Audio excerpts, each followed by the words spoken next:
여러분 안녕하세요. 이번 시간에는 이제 실험 연구에서 피험자 간 설계에 대해서 알아보도록 하겠습니다. 실험 연구에 여러 가지 설계, 피험자 간 설계랑 피험자 내 설계랑 요인 설계 세 가지가 있다고 이야기를 했었죠. 그 중에서 첫 번째 피험자 간 설계에 대해서 알아볼 텐데요. 일반적으로 많이 집단 간 차이 검증이라는 말로도 쓰이기도 하고, 보면은 그 독립집단 설계라고도 이야기를 합니다. 독립집단 설계는 집단이 독립적이라는 이야기죠. 집단이 독립적이라는 거고, 거기서 이제 집단이라고 하는 것, 여기서 집단이라고 하는 것은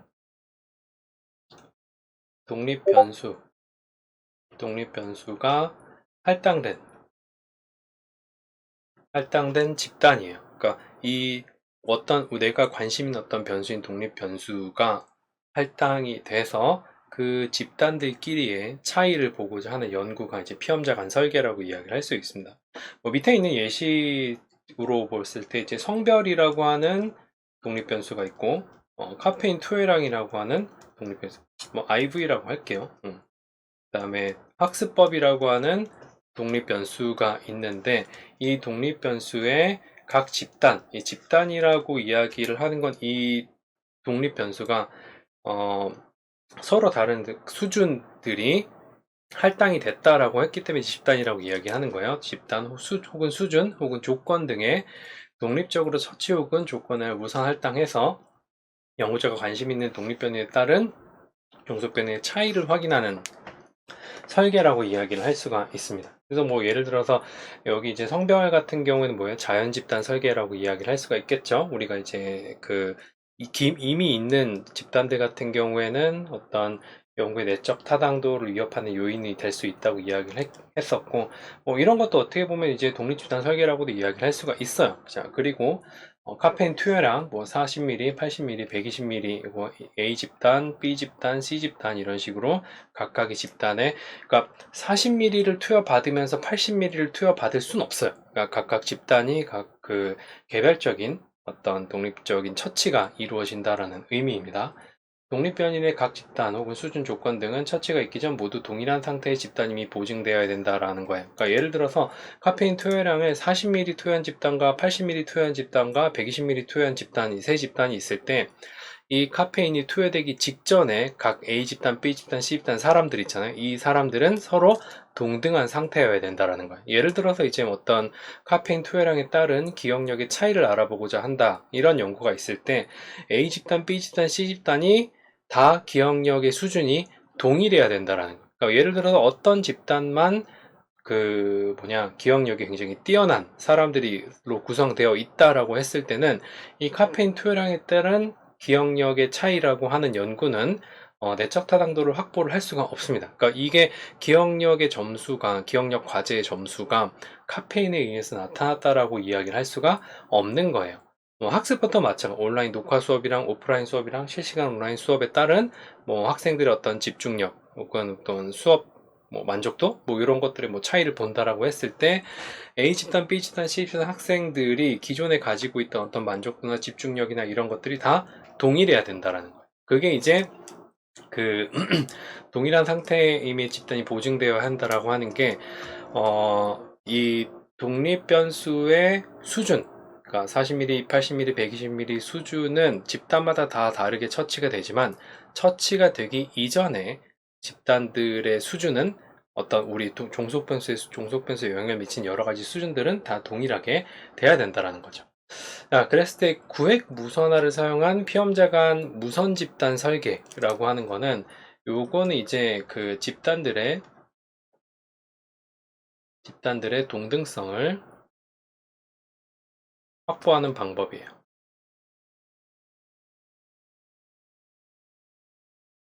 집단들의 동등성을 확보하는 방법이라고, 이렇게 좀 복잡하게 보이긴 하지만 설명을 들으면은 간단합니다. 피험자의 특징과 실험이 수행되는 동안 발생하는 잠재적 혼임을 이제 균형화하게 되는 거죠. 그러니까 어떻게 보면 집단들을 균형화하기 위해서 사용되는 방법이에요. 그러니까 우리가 균형화라는 말을 많이 사용하는데, 피험자 간 설계에서는 집단들을 균형화하는 거고, 피험자 내 설계에는 조건들을 이제 균형화한다라는 말로 이제 그 차이를 설명할 수가 있습니다. 요 구획 무선화라고 하는 거는 동일한 크기 집단들을 구성을 하는데 굉장히 그 유용한 방법이에요. 여러분들이 이제 분산 분석이 뭐 보통 이제 피험자 간 설계는 분산 분석이라는 걸 사용을 하는데 지금은 그렇게 이제 명확하게 요구가 되진 않지만 예전에는 그 집단 간 비교를 하기 위해서 집단들끼리 사례수가 다 동일해야 된다라는 조건과 가정이라든지 이런 게 있었어요. 그러니까 그걸 만족해야 된다라는 게 있었어요. 뭐 지금은 그렇게 뭐 예를 들어서 한 집단 10명이고 한 집단은 100명이고 뭐 이렇게 차이 나는 건 안 되는데 한두 명 정도 차이가 나는 건 그렇게 크게 상관이 없습니다. 어쨌든 무선 할당을 수행하기 위한 일반적인 과정이에요. 내가 어떤 의도를 가지고 집단들을 구성을 하는 것보다는 각 집단에 랜덤으로 이제 사람들을 뿌린다고 하면은 뭐 그거는 나의 의도가 들어가는 게 아니니까 그런 방식으로 설계된 집단들은 서로 집단들이 동등성을 가지고 있다라고 이야기를 할 수가 있겠죠. 나도 모른다. 예를 들어서 내가 어떤 댓글을 달았는데 고양이가 했어요. 뭐 이렇게 이야기할 수도 있는 거죠.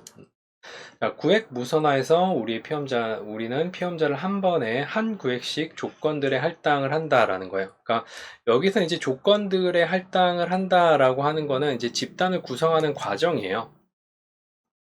집단을 구성하는 과정입니다. 예를 들어서 독립변수의 조건 혹은 집단이 A, B, C, D, E라고 하는 그 조건이 있어요. 이런 조건이 있는데 예를 들어서 A 집단에는 나는 그 카페인을 10ml 투여하고 여기는 20ml 투여하고 여기는 30ml 투여하고 여긴 40ml 투여하고 50ml 투여하는 집단이다라고 정의를 내려놔요. 정의를 내려놓고 얘를 갖다가 일단 랜덤으로 이렇게 야바이 하듯이 이렇게 섞어서 C, A, E, D, B 이런 식으로 섞은 다음에 조건의 피험자 한 명씩을 할당을 하는 거예요. 할당을 하게 되면은 여기 한 명 들어가고 여기 한 명 들어가고 여기 한 명 들어가고 여기 한 명 들어가고 여기 한 명 들어가게 되면은 피험자가 5명을 사용을 했죠. 그래서 총 조건에 따라서 독립변수의 조건 혹은 수준 혹은 집단에 따라서 그 피험자의 피험자의 수가 그의 배수만큼 필요한 거예요. 예를 들어서 조건이 5개라 라고 하면은 피험자는 5의 배수만큼 필요한 거죠. 자, 그랬을 때 어떻게 하냐면 일단 우리가 C, A, E, D, B 이런 식으로 했단 말이에요. 그 다음에 이제 얘를 갖다가 뭐 하나씩 밀든 뭐 어쨌든 랜덤으로 계속 이제 그, A, B, C, D, E를 갖다가 이제 뭐 균형화를 하든지 아무튼 순서를 이제 맞추는 거죠. 맞췄을 때 여기 C에 여기 900 1일 때 C에 하나, A에 하나, E에 하나, B에 하나, D에 하나 집어넣고 A에 하나, E에 하나, 902에서는 A에 하나, E에 하나, B에 하나, D에 하나, C에 하나 한 명씩 한 명씩 집어넣는단 말이에요. 그랬을 때 A에 들어간 사람이 총 몇 명이에요? 1명, 2명, 3명, 4명, 5명, 6명, 7명, 8명, 9명, 10명이 들어가죠. 그 다음에 이제 B에 들어간 사람 몇 명이에요? B에 들어간 사람은 1명, 2명, 3명, 4명, 5명, 6명, 7명, 8명, 9명, 10명. 이런 식으로 이제 A 집단과 B 집단과 C 집단과 D 집단과 E 집단에 모두 10명씩 배정되는 그 어떤 과정이라고 이야기를 할 수 있습니다. 그러니까 여러분들이 예를 들어서 만약에 요걸 이제 다시 설명하자면은 난 5개의 조건을 가진 독립변수를 하나 설정을 했어요. 그러니까 뭐 공부 시간을 1시간으로 제한하는 거, 2시간 제한하는 거, 3시간 제한, 4시간, 5시간 이렇게 제한을 했을 때 내가 연구를 할 수 있는 사람이 한 100명이라고 쳐봐요. 100명이라고 치면은 자, 100명의 사람들이 여기 이렇게 모여 있단 말이에요. 100명의 사람들이 이렇게 모여 있어요. 그 다음에 난 5가지 조건들이 있고 그랬을 때 얘를 무선으로 하나 배열을 해 놓고 그 다음에 요거를 하나의 구획으로 하나의 구획으로 설정해 놓고 자 이렇게 5개의 조건들이 있는 구획이 있으니까 여기서 한 명 빼갖고 여기다 넣고 여기서 한 명 빼서 여기다 넣고 여기서 한 명 빼서 넣고 넣었어요. 그러면 이제 1 구획이 완성이 됐고 얘는 여기로 가는 거예요. 자, 그 다음에 이제 두 번째 구획 A, E, B, D, C 순서로 또 하나 넣고 하나 넣고 하나 넣고 하나 넣고 쭉 하면은 그러니까 번호표를 한 명씩한테 주는 거죠. 그러니까 200명이 있을 때 랜덤으로 이제 뭐 넌 A, 넌 B, 넌 C, 넌 D 이런 식으로 이제 계속 A, B, C, D, E, A, B, C, D, E를 이제 무선으로 나눠주다 보면은 A 집단에는 10명, B 집단에는 10명, 이제 뭐 그 200명이라고 했으니까 그러니까 100명이라고 했으니까 100명이라고 했나요? 100명이라고 했으니까 20명씩 이제 각 집단에 할당이 되겠죠. 그런 식으로 하는 게 무선 구획화라고 이야기를 할 수가 있습니다. 5개의 조건을 가진 실험에서 각 조건에 1명의 피험자를 갖는 첫 번째 구획을 완성하기 위해서 5명의 피험자가 필요해요. 5개의 조건 중 각 조건에 10명의 피험자를 갖기 원하면 5개 조건이 무선 배열된 10개의 구획을 구성이 가능한 거죠. 그러니까 여기 나와 있는 구획이라고 하는 거는 A, B, C, D 번호표를 나눠주는 순서라고 생각을 하면 돼요. 그러니까 그 순서를 무선적으로 배열한다라고 해서 그리고 각각의 한 세트 있죠. 그 세트를 구획이라고 정의를 하기 때문에 구획 무선화라는 방법이라고 이야기를 하는 거예요. 그러니까 요 방법은 피험자 내 설계 구획 무선화랑 또 비슷하기도 해요. 근데 이제 피험자 간 설계는 이런 식으로 해서 집단을 5개로 나눈다. 뭐 또 5개뿐만 아니라 뭐 3개로 나눠도 되고 뭐 4개로 나눌 때도 이런 식으로 해서 사용할 수가 있습니다. 구획 무선화는. 자, 구획 무선화를 사용한 피험자 간 무선 집단 설계는 이렇게 구획 무선화는 동일한 크기의 집단들을 생산을 합니다. 왜냐하면 구획이 5개로 정해져 있고 그 숫자대로 사람들 한 명씩 들어가니까 5개라고 하면 5의 배수의 어떤 사례수가 필요한 거고 뭐 3개라고 하면 3의 배수의 어떤 사례수가 필요하게 되는 거죠. 동일한 크기 집단은 사례수 각 집단의 기술 통계된 신뢰도에 영향을 주게 되고 그러니까 예를 들어서 한 집단이 10명이고 다른 집단이 막 50명, 60명 이렇게 되면은 거기서 나온 어떤 평균이라든지 아니면 그 집단 간 차이를 비교를 하기 위해서 그 집단 간 차이를 비교할 때 그 결과를 신뢰할 수가 없다라는 거죠. 10명이 가지고 있는 데이터하고 50명이 가지고 있는 데이터가 이야기하는 것이 다르기 때문에 그래요. 여러분들이 그냥 상식적으로 생각을 해봐도 그렇게 생각이 들죠. 근데 이제 그런 케이스가 별로 적용이 안 되는 경우가 있긴 한데, 예를 들어서 이제 뭐 일반적인 사회과학에서는 그게 큰 문제가 되진 않아요. 근데 사회과학 중에서 이제 임상 집단을 연구를 할 때, 그러니까 특수한 스페셜 파퓰레이션이라고 이야기를 하죠. 임상 집단과 정상 집단을 비교하는 연구를 할 때는 이게 문제가 돼요. 그러니까 임상적으로 이제 문제가 있는 집단 사례 수는 굉장히 작아요. 근데 정상 어떤 군에 속하는 사람들은 굉장히 많아요. 그건 이제 어떻게 해야 되냐? 그럼 이제 어떻게 보면은 임상군은 무선적으로 할 수가 없죠. 사례 수가 굉장히 적으니까. 이제 거기서 이제 그 정상 집단은 무선적으로 이제 뽑아가지고 뭐 사례 수를 맞춘다든지 뭐 그런 식으로 할 수밖에 없겠죠. 무선 구획과는 뭐 시간과 관련된 변인 같은 것들을 이제 통제를 한다라는 거 그냥 외워두시면 돼요. 참여자들의 개인차를 실험의 조건에 걸쳐서 균형화시킬 수가 있으니까 이게 이제 내가 어떤 의도를 가지거나 그러는 게 아니라 랜덤하게 하기 때문에 거기서 발생하는 오차는 뭐예요? 내가 어떤 시스테매틱한 오차가 아니라는 거예요. 그렇게 이제 내가 한 게 아니다라고 이제 이야기를 할 수가 있는 거죠. 자, 그 다음에 이제 그 매칭, 짝짓기라고 하는 방식도 있어요. 대응을 사용한 피험자 간 설계, 대응 집단 설계라고도 이야기를 하는데, 피험자의 특성을 다양한 처치 조건에서 대응을 하는 거예요. 그러니까 피험자 수가 너무 적을 때 비교 가능한 집단을 구성하기에 대응 집단 설계를 이제 사용을 하게 됩니다. 자, 요 방법도 뭐 그렇게 어렵진 않아요. 피험자들이 대응 변이를 활용해서 짝지어진 후에 독립변수의 조건에 무선으로 할당을 하게 됩니다. 예를 들어서 이제 피험자 수가 굉장히 적을 경우에는 이때 이제 무선화를 사용하게 되면은 우연히도 이런 높은 성적을 가진 사람들끼리 하나의 집단을 형성을 하고 낮은 성적을 가진 사람들끼리 이제 뭐 하나의 집단을 형성할 수가 있어요. 우연히. 자, 그랬을 때 각각의 두 집단을 비교를 할 수 있을까요? 없을까요? 예를 들어서 뭐 기억력이라든지 뭐 이런 것들을 이제 비교하는 연구에서 사람 수가 아마 10명밖에 안 돼. 10명밖에 안 돼 갖고 이제 5명, 5명으로 나눠야 되는데 우연히 성적이 굉장히 높은 집단, 성적이 높은 학생들이 하나의 집단으로 구성이 될 수도 있겠죠. 그랬을 때는 이제 어떻게 보면 연구에 제 내적 타당도를 위협받을 수 있기 때문에 어떻게 하냐. 각각의 이제 기억력과 성적은 관련성이 굉장히 높다라고 하는 서양 연구가 있으면은 그걸 바탕으로 성적을 기준으로 짝을 지어주세요.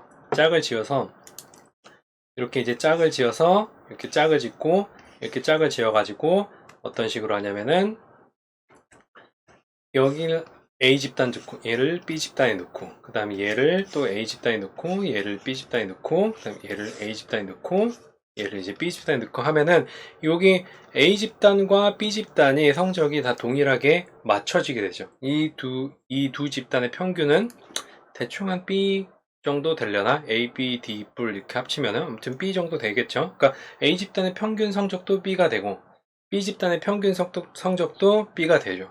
그랬을 때 이제 그 이 두 집단의 동등성을 이런 과정을 통해서 집단 간 동등성을 확보할 수가 있게 되는 거죠. 이랬을 때 이렇게 동등한 상태에서 뭐가 이루어져야 되냐면은 어떤 독립변인의 처치가 이루어져야 된다라는 거예요. 그러니까 피험자 간 설계는 그런 것들만 신경을 쓰게 되면은 여러분들이 쉽게 그 피험자 간 설계를 할 수가 있는데, 일단은 매칭, 대응을 사용한 피험자 간 설계는 언제 쓰냐면 사례수가 굉장히 적거나 아니면은 뭐 주요한 어떤 변수들이 매칭을 할 수 있는 변인이 있어야 돼요. 매칭을 할 수 있는 변인이 뭐 혼입 가능성이 있다라는 서행 연구가 있다라거나 뭐 그럴 경우에 대응 매칭을 사용한 피험자 간 설계를 실시를 할 수가 있습니다. 자, 그 다음에 자연 집단을 이용한 피험자 간 설계. 요건 이제 개인차, 우리가 이제 얘기했던 것처럼 요거는 개인차 변인이 자연 집단 설계를 형성하기 위해서 조작되기보다는 선택이 되죠. 그러니까 남성과 여성, 이거는 이제 뭔가 우리가 조작을 할 수가 없어요. 그러니까 뭐지 과학 영화처럼 뭔가 뿅 쏴가지고 이제 뭐 뭐지 성별을 바꾸거나 뭐 그럴 수가 없는 거잖아요. 이미 있는 남성과 여성을 선택해서 집단이 이미 나눴게 되는 거고, 특히 이제 발달 심리학 쪽에서는 이제 연령이 독립변수로 사용되는 경우가 있거든. 독립변으로 사용되는 경우가 있어. 3세, 4세, 5세 이런 식으로 되는데, 근데 그건 우리가 어떻게 이제 그냥 5세 아이들 갖다가 너는 이제 3세 집단으로 가렴 이렇게 할 수가 없잖아요. 그 아이는 이제 5세의 특성을 가지고 있기 때문에 독립변수 윤리적인 문제 혹은 실용적인 제약으로 인해서 독립변수를 조작할 수 없을 때 이 자연 집단을 이용한 피험자 간 설계가 사용이 되는데, 집단 간 차이에 대한 대안적 설명이 가능하죠. 그러니까 실제로 3세, 4세, 5세, 그러니까 연구의 목적 자체가 성별의 차이를 보는 거다. 그리고 여기서 이제 어떤 조작이 투입이 되지 않는 경우에 이 대상 자체를 이제 비교한다라는 경우에는 그렇게 크게 문제가 되지 않을 수가 있어요. 근데 여기서 어떤 조작이 가해진다, 또 다른 어떤 독립변수가 추가가 된다라고 했을 때는 약간 문제가 될 수가 있습니다. 어, 어쨌든 자연집단 변이 효과에 대해서는 인과출현의 제한점이 있고 종속변이 있고 독립변이에 나타났다고 할 수가 없고, 요 선후 관계를 이제 확정할 수 없다라는 문제가 있는데, 뭐 그렇다고 해서 성별의 차이라든지 연령의 차이를 갖다가 이제 뭐 아예 연구를 못하는 거냐, 뭐 그렇게 얘기할 수는 없어요. 일반적으로 어느 정도 용인되는 부분이 있기 때문에 3세, 4세, 5세, 뭐 남성, 여성 이거는 내 연구 목적이 그거면 어쩔 수가 없죠. 그런 점에 있어서 이제 발달 연구라든지 이런 데서 연령을 가지고 했을 때는 성인들 같은 경우에는 글쎄요, 뭐 저는 성인 연구는 그렇게 많이 안 해봐가지고 그때 또 실제로 연구를 진행하게 되면 어떻게 될지 모르겠지만, 아동 연구를 이제 쭉 하다 보니까 연령별 비교라고 하는 게 뭐 어떻게 보면 연령에 따라서 차이가 나타난다라는 거를 말해주기에는 굉장히 좋은 게 되긴 하겠지만, 아동 연구에서는 어떻게 보면 뭐 연령보다 원령을 사용해서 연속 변수를 사용해 가지고 이제 뭐 집단 간 설계라기보다는 아예 그냥 이제 획이나 상관을 이용한 분석을 사용하는 게 훨씬 더 적합하지 않을까라는 생각이 들긴 해요. 좀 최근에는. 자, 아무튼 요렇게 하는 게 이제 피험자 간 설계에서, 실험 연구에서 피험자 간 설계를 사용해 가지고 피험자 간 설계를 사용할 때 뭐 집단을 균형하는 방법이라든지 자연 집단을 이용해서 피험자 간 설계를 했을 때 어떤 문제가 있는지에 대해서 알아봤습니다. 실제로 피험자 간 설계는 뭐 그래 설명할 게 그렇게 많지가 않아요. 여러분들이 이제 어떤 처치를 한다라는 연구보다는 자연 집단 설계를 좀 더 많이 하기 때문에, 여러분들이 이제 혹시 이제 이런 자연 집단 설계를 할 때 뭐 간혹 가다가 이제 뭐 대응 집단이라든지 이런 것들을 사용할 때도 있어요. 그럴 경우에는 어떤 문제점이 있고 어떤 때 이런 것들을 사용해야 되는지에 대해서 잘 알아두면은 실험 설계를 할 때 도움이 될 거라고 생각을 합니다. 자, 피험자간 설계에 대한 설명은 이 정도로 마무리하도록 하고 다음 시간에 뵙도록 하겠습니다. 수고하셨습니다.